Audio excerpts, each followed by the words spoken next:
Welcome to Brackenridge Villa. The original one-story ranch building was built in 1852 by James R. Sweet and later expanded in 1886 by George W. Brackenridge. In 1976, it was included in the application by Incarnate College as the source of the River Archaeological District and approved for the National Register of Historic Places. The prehistory of the Olmus Basin land and its early use in the 19th century is vast.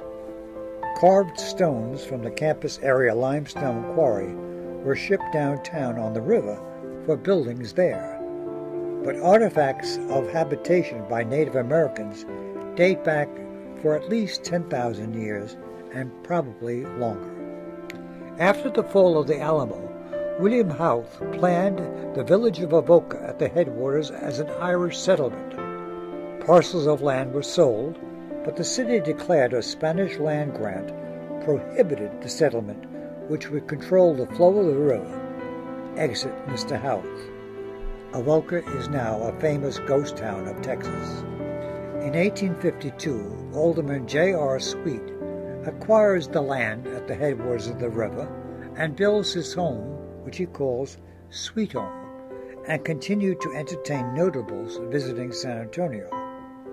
It is a working ranch with occasional native peoples dropping by. In 1869, widow Isabella Brackenridge purchased the property for herself, her son George, and daughter Eleanor, all recently moved from Edna, Texas. George continued the family business, established the First National Bank, acquired vast real estate holdings, and then called his estate Alamo Heights. A civil engineer in his native Indiana, George designed and supervised the addition of a 3-story house with a connecting solarium. All the work was done on site, including the carvings and glasswork, and reflected his respect for nature. He furnished the entire mansion with eclectic art and artifacts gathered during his extensive world travels. He then renamed the house Fernridge, as bracken is fern in Scottish. He used the position at the headwaters to found and develop the San Antonio Waterworks. Later in the century, after way too much debate, he finally donated the land as a nature preserve to be called Brackenridge Park, and later the San Antonio Golf Course. The family was active in civic and cultural life, socializing, and a very secret but generous equal opportunity philosophy of philanthropy. The Sisters of Charity, the Incarnate Word, who also came to San Antonio in 1869 to found the Santa Rosa Hospital, a first for San Antonio, would eventually meet Mr. Brackenridge.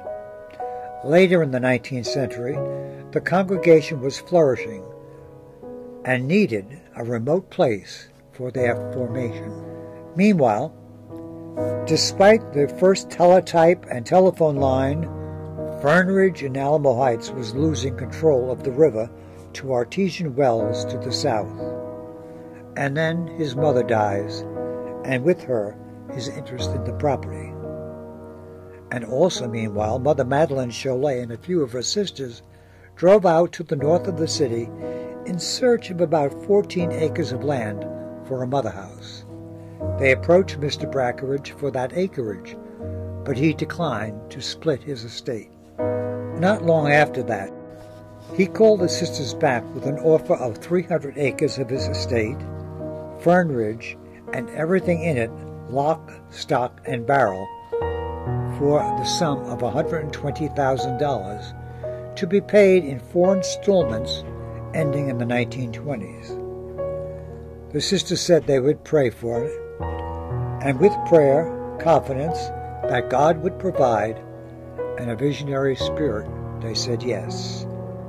On June 3, 1897, while Mr. Brackenridge was out of the country, the sisters moved into their first mother house in San Antonio. Mr. Brackenridge and his sister would live on the top floor of his downtown bank building until a new home was finished in the Belmead section of San Antonio near Fort Sam Houston.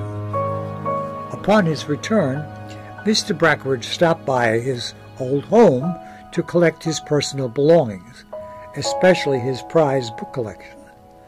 The sisters politely reminded him of his offer and his demand that they accept lock, stock, and barrel. And over the next few years, they tried to sell some items back to him. Much of it is still here, and the books founded the library collection of Incarnate Word College and is still cherished by the UIW Library. Fresh from this success, the sisters lost no time in planning another bold move, the construction of a large 4-story brick building to become Mother House, boarding school, and academy of the Incarnate Word. They moved there in 1900 and added the large landmark chapel in 1907. The congregation was growing far beyond Texas and into several states and Mexico. The congregation made the first 3 payments on time, but was a little bit short on the 4th, and the final became due. Only a display of praying nuns in the bank lobby convinced Mr. Brackenridge that he should agree to an extension. After that, the villa or residence or guest house, as it was called, housed priests who were either working for the congregation, the college and high school, or other diocesan offices, and it was once even the official residence of the Bishop of San Antonio. Staffing was provided by the congregation, and much needed as the parade of officials continued to march by. Despite the clerical opulence of the building, it gradually showed signs of aging and the expenses mounted. At one point in the late 1920s, with money tight and everything else loose, the sisters considered tearing down the villa. Vision won out, and the decaying wood was replaced by stucco and concrete. And later on in that same period, guests included the bishops of Mexico seeking temporary asylum during the time of the Revolution.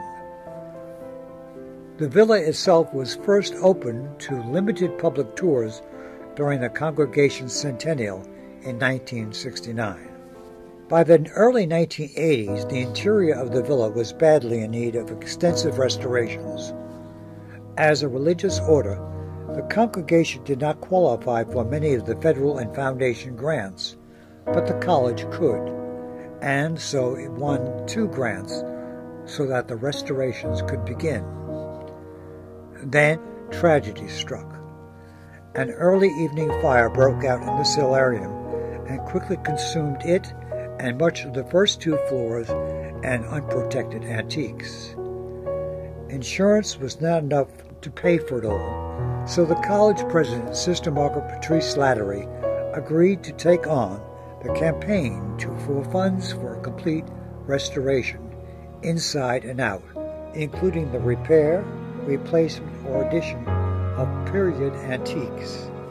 IWC interior design students worked hard to restore authenticity to each room, as thereafter the village would become a university official residence and host tours for the community. The total cost of the restoration cost $1.5 million, and the college raised over $500,000 to add to the insurance settlement. Many of the items you will see on tour were part of the original estate, restorations financed by generous donors, items from the early college museum, and period pieces donated during the restoration. All are as close to the original as possible.